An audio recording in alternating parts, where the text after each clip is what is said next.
તરીકેનો ચાર્જ આપ સંભાળ્યો છે આજે, શું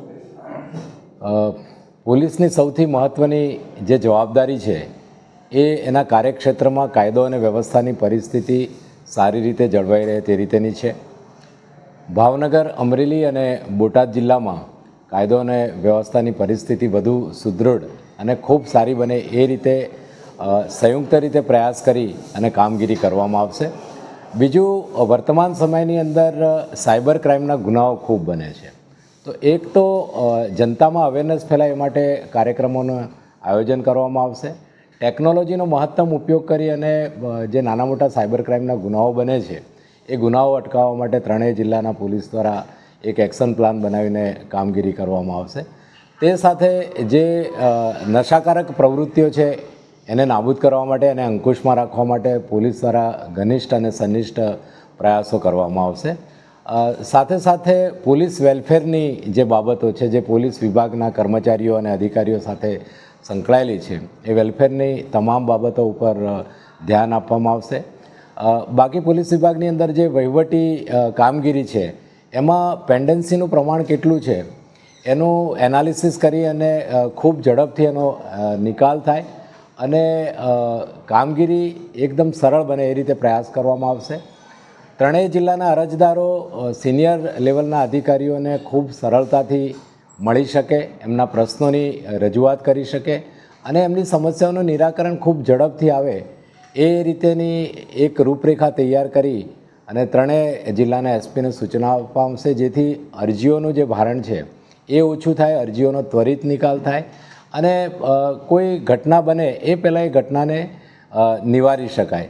સાથે સાથે પ્રજાની તમામ પ્રકારની સલામતી, એમની સુખાકારી અને શાંતિ બની રહે એ પ્રમાણે પોલીસ વિભાગ તરફથી ધ્યાન આપવામાં આવશે. સર, સુરક્ષાને લઈને ભાવનગરનો 152 કિલોમીટર લાંબો દરિયો કિનારો છે, અમરેલી પણ દરિયા કિનારો આવે છે, શું કહેશો? અત્યારે વર્તમાન સમયમાં જે પરિસ્થિતિ છે તેને ધ્યાને લેતા આપણે દરિયાઈ સુરક્ષાને ખૂબ પ્રાધાન્ય આપ્યું છે. રાજ્ય સરકાર અને કેન્દ્ર સરકાર દ્વારા એને સતત મોનિટરિંગ કરવામાં આવે છે. અહીંયા જે પ્રકારે વ્યવસ્થા છે બોટ પેટ્રોલિંગની તેમજ કોસ્ટગાર્ડ સાથે પણ સંકલન કરીને લોકલ જિલ્લા પોલીસ એમની સાથે કામ કરે છે. દરિયાઈ સુરક્ષાને પ્રાધાન્ય આપવામાં આવશે. જે માછીમારો દૂર દરિયામાં માછીમારી કરવા માટે જાય છે એ પોલીસ સાથે સતત સંપર્કમાં રહે, નાની મોટી કોઈ માહિતી હોય એ જાણકારી પોલીસને આપે.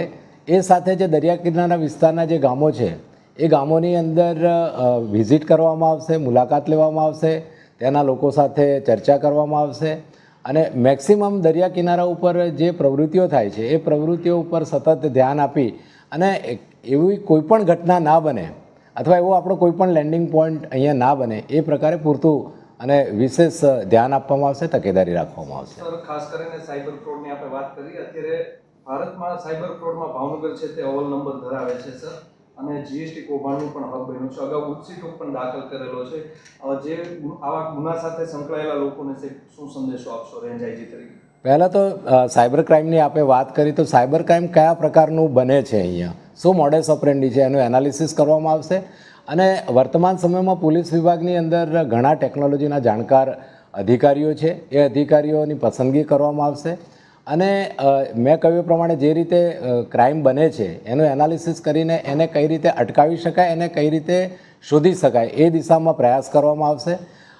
બાકી જે ભૂતકાળની અંદર જે ગુનાઓ દાખલ થયેલા છે, જીએસટીની આપણે વાત કરી, ભૂમાફિયાઓની વાત કરી, એવા અસામાજિક તત્વો વિરુદ્ધમાં બહુ જ કડકાઈથી કામ લેવામાં આવશે.